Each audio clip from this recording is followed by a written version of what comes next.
Hello friends, I just got back from the Heard Museum and I saw a really cool exhibition. I brought the Leica CL with me and the 35mm summilux-tl f1.4, yeah, summilux-tl f1.4 lens. I thought, isn't this a beautiful setup for a nice afternoon at the museum? It's pretty small, not too heavy. 35mm on this crop sensor body gives me about a 50mm field of view. And yeah, so I did ask on social media what you guys thought about me making a video where I shared with you my settings of the day, how I set this camera up to go to the museum, and you wanted it. So here we go. Let me share with you how I set this camera up. First, I will share a few photos that I took today in this video, but by the time you see this, I will have already shared Member Monday of this week, and I will be talking more about my initial impressions of this camera because a review of it is coming, but also I'll share more photos from today. So anyway, in case you're curious, the exhibition was, this thing still has plastic on it, so it's all shiny and you can't see it. Hold on. Oh my goodness. The exhibition was a Matisse exhibition, which, if any of you know, the Heard Museum is a general Native peoples museum, focusing largely on Southwestern Native Americans, but it does extend to Native peoples from all over the globe. So really cool, world-class museum. If you ever get a chance, go to it. It's in Phoenix. Anyway, exhibition, they have these really cool exhibitions. This one is, I'm not sure exactly how to say this word, I think, but I'm sure I'm not saying it exactly right. Anyway, Henri Matisse and the Inner Arctic Spirit. This exhibition, I stumbled upon the website thinking that I was just going to see what the hours of the museum were because I was going to go. I had planned on going there so that I could kind of help test out this camera. And this exhibition popped up. I don't know how I didn't know about it. It is it's a once in a lifetime exhibition because some of these works have never been seen before and probably will never be seen again. And it is a part of Matisse's history that I was not aware of. So it was his influence by the inner Arctic folk, I think mostly Inuit Native Americans of the Alaska region. So anyway, it was really cool. I'll share more of this stuff. I don't want to talk too much about it because, a lot of you boring, but but I'll probably talk more about it in Member Monday this week. Anyway, let's get to what I said this video was actually going to be about, it's time to feed the cat and give him his medicine. In case you're new here, I have a very old cat. He's diabetic, and twice a day I have to give him insulin shots. I'll film this and then I will go feed him. Okay, let's get this thing started up, and I will get to telling you about my exact settings. One thing, just my general idea of going to this museum with the camera was just to get some experience with it. And I'm kind of working on a review of it. It's not like this is a new camera or anything, but Leica did lend it to me, and it's definitely a viable option for something that you would purchase today as a camera. In fact, one of y'all out there on Instagram said that you were thinking about getting this camera as your next camera. So anyway, the first thing that I have to do before I get into this is change how I have it. Oh, clicky. Change how I have the display because I have the display set to LCD only. So give me a moment. I mean, not LCD only, I'm sorry, EVF only. So that was one of the things that I did actually when I went there, was to switch it to only being able to see stuff in the electronic viewfinder. I did that kind of midway through, not midway through, I was starting to get into the exhibition and I noticed that the LCD on the back of the camera was on and I didn't want that, so I turned it off.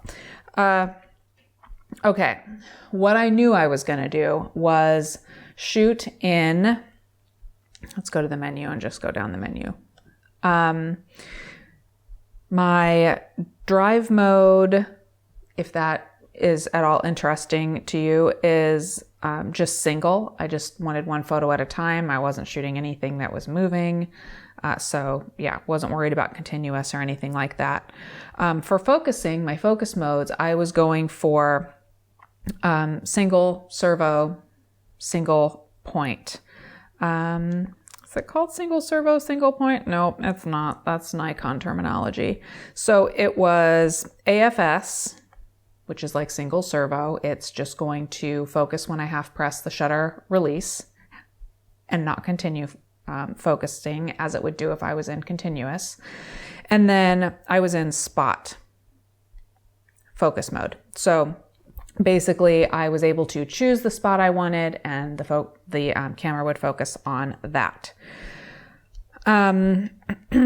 Next, I was in, I should probably mention I was in Aperture Priority, and I chose to shoot in auto ISO with Aperture Priority. And we'll get into the ISO sensitivity here in a minute, how I told the camera to handle that within auto ISO, but I basically just kind of wanted to enjoy myself. I was really excited about this exhibition and I just wanted to kind of have the camera take care of some stuff for me. I did end up dialing in exposure compensation a few times, but in general, the camera just took care of me. So I did shoot in multi-field exposure metering. I believe that is where it is basically taking the entire frame and kind of averaging it out. Normally I shoot in center weighted metering, but yeah, I didn't today. Honestly, that's because that was something that I just kind of missed. But I feel like cameras are getting better and better with their across the frame kind of average metering. So yeah, I'm actually been using it a little bit more across different cameras that I've been using. Okay, auto ISO is my next thing down on my menu. And so I was shooting in auto ISO, like I said, but you can choose your maximum ISO and also the minimum shutter speed, which you can't do that on all cameras. And I find it extremely valuable to have the choice of what I want my minimum shutter speed to be. In this case, the maximum ISO, I just left it where the camera default is, and that was at 6400. I'm sorry, my air conditioning just kicked in, so there's probably going to be some background noise now, but it's still hot here in the desert, so I'm not turning it off right now. So anyway, my minimum shutter speed, I did 1/f, and that means 1 focal length. So in this case, it would be 1/35. Basically, that is the rule of thumb when you're shooting something that, isn't moving around. You want your shutter speed to be 1 over the focal length, the inverse of the focal length, to prevent any blurring from camera shake that you're creating. So I did choose that. I think that's a really helpful option. That is on the Leica CL, obviously. It was on the Leica SL, and I think it's been on a couple of other cameras I've used, but that's not an option that's on all cameras. So that one is really helpful to me. I really like that. For white balance, I just chose auto white balance, and we'll get to why a little bit more in just a second. But in museums, you never really know what your lighting situation is going to be. It changes from exhibit to exhibit. So for this one, I left it on auto white balance. I don't always like to do that when I know I'm going to want to present a set of photos to you all or to a client or whatever, but because then in editing, I'm like having to deal with white balance from shot to shot instead of basically copying and pasting a white balance correction. But that's what I did for this one, because my next option down is film style. I did shoot, I'm not quite there on my menus yet, but I will jump ahead. I did shoot in RAW plus JPEG. The reason I did that is because I wanted to use this film style, the black and white natural, because I just did. I like the Leica out of the box black and white images, but I am doing a review of this camera and I really didn't know exactly what I was getting myself into at the museum. So I wanted to have those raw files so I could look at them, so I could assess them. And just in case I decided, you know, hey, there's really cool color in here. Now, I think you can see what's on my screen here. This is a black and white image, but much of what we saw, the vast majority of what we saw in the exhibition that I was there for, the Matisse exhibition, it was black and white. So it was fitting. So let's see, what else do I have here? I think that's about it for what I did in the camera, I think. Let me just make sure here that there isn't anything else that I came across. Yeah, I think that was it. Okay. So, everybody, I hope that was, yeah, that was it. I hope that was, oh, one more thing. I did, with regard to aperture, I did choose to stay in the wide apertures most of the time. I really was curious about f1.4 with this lens, and I did really enjoy getting those super shallow depth of field shots on some of the photos I was taking, to really kind of get in on some of the details of what I was, whatever I was looking at, be it in the Matisse exhibition with, the line drawings, or when I was out in the sculpture garden and I saw a bug that was interesting. Okay, so I did stick with fairly wide apertures. However, I did narrow it down for some stuff, throughout my time there. But really, the gist of it was that I wanted to enjoy myself. I wanted to not be fiddling in my camera. The AC went off. And that means I've been talking too long. So I didn't want to be fiddling in my camera. I really did want to enjoy myself, even though I was also kind of assessing the camera. I guess what I was really assessing was if I felt like I had to fiddle in the camera, and I didn't. So that's a little preview of the review of it. So anyway, everybody, thanks for watching. This video turned out longer than I meant for it to, but I hope that it was interesting, at least, to hear kind of my thought process behind some of these camera settings. I always find it interesting. That's actually one of the reasons why I really enjoyed this exhibition, was that the Heard Museum does an incredible job of, or whoever's, I guess I don't know who actually set up this exhibition. It probably wasn't the Heard. It was probably someone else.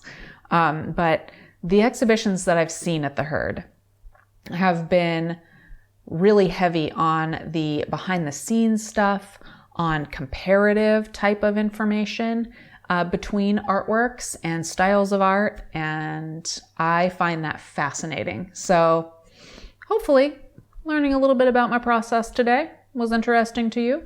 And like I said, members, check out Member Monday. I will put a link to it down below if you're a VIP or a patron. But if you are a channel member, you can go to the community tab to see this week's Member Monday. And of course, if you're interested in supporting my work and in seeing kind of the expanded information on all of the behind the scenes stuff and more photos and all of that stuff, definitely check out the join button down below.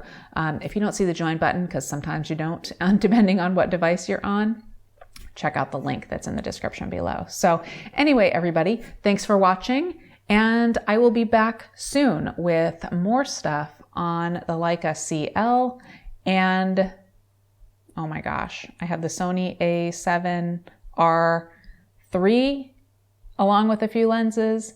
The Nikon Z6 is coming. I think Raymond's actually going to handle that review because I did the Z7. So I think he's going to handle the Z6. And yeah, that's it, everybody. I'll talk to you later.